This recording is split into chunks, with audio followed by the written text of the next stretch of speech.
हरियाणा की समस्याओं में से एक समस्या है फीमेल फिटिसाइड की। Yes sir. मादा भ्रूण हत्या कहना चाहिए, बालिका भ्रूण हत्या। Yes sir. आप एक पुलिस अधिकारी के तौर पर पीसीपीएनडीटी एक्ट को ठीक से इंप्लीमेंट करने में भूमिका निभा सकती हैं। Yes sir. ताकि कोई भी अस्पताल, कोई भी लेबोरेटरी भूल से भी ऐसी इंफॉर्मेशन किसी होने वाली माँ को ना दे सके कि उसके पेट में, गर्भ में मादा भ्रूण है। Yes sir. या कोई हॉस्पिटल एबॉर्शन सिलेक्टिव तरीके से ना कर सके। बिल्कुल। आईएएस के तौर पर आपकी भूमिका थोड़ी बढ़ जाती है और आपको ऐसी स्थितियां बनानी है कि यह समस्या जड़ से खत्म हो जाए। Yes sir. तो मुझे बताइए कि अगर हरियाणा में मादा भ्रूण हत्या की समस्या को जड़ से खत्म करना हो और आप मान लीजिए कि मुख्यमंत्री ने आपको विशेष रूप से ये एक प्रोजेक्ट दिया है और 5 साल का समय दिया है और फंड की कोई कमी नहीं है, तो आप क्या स्टेप्स लेंगे कि हरियाणा से ये समस्या खत्म हो जाए?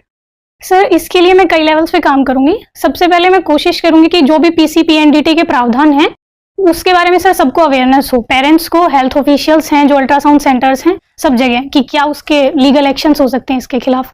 दूसरा सर, जितने भी अल्ट्रासाउंड सेंटर हैं, अगर मुझे कोई भी इंफॉर्मेशन ऐसी मिलती है कि वहां ऐसा किया गया है तो मैं तुरंत उनका लाइसेंस कैंसिल कर दूंगी।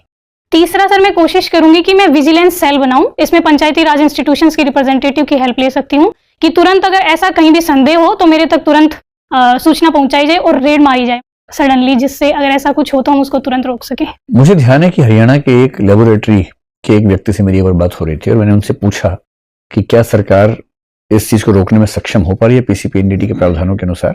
जी सर। तो उसने मुझे बहुत रोचक बात बताई। मैं आपसे पूछता हूँ कि आप क्या कदम उठाएंगे। उसने बताया कि लेबोरेटरी में डॉक्टर्स और जो स्टाफ है वो पैसे लेता है मरीजों से ये बताने के लिए कि भ्रूण मेल है या फीमेल है। तो मैंने पूछा कि फिर वो फंसते क्यों नहीं? तो उसने बताया कि सर, तरीका ऐसा है कि दुनिया की कोई सरकार फंसा ही नहीं सकती है। yes, वो जब रिपोर्ट बनाते हैं सिर्फ इतना बोलते हैं कि रिपोर्ट लेने के लिए मंडे को आ जाना या फ्राइडे को आ जाना। मंडे यानी मेल, फ्राइडे यानी फीमेल। इस लेवल पर जाकर आप कैसे किसी लेबोरेटरी को फंसा पाएंगे? तो इमेजिन कीजिए कि आपके जिले में इस स्तर पर चीजें हो रही हैं और ये मंडे फ्राइडे तो एक तरीका है, इसके और 1000 तरीके हो सकते हैं।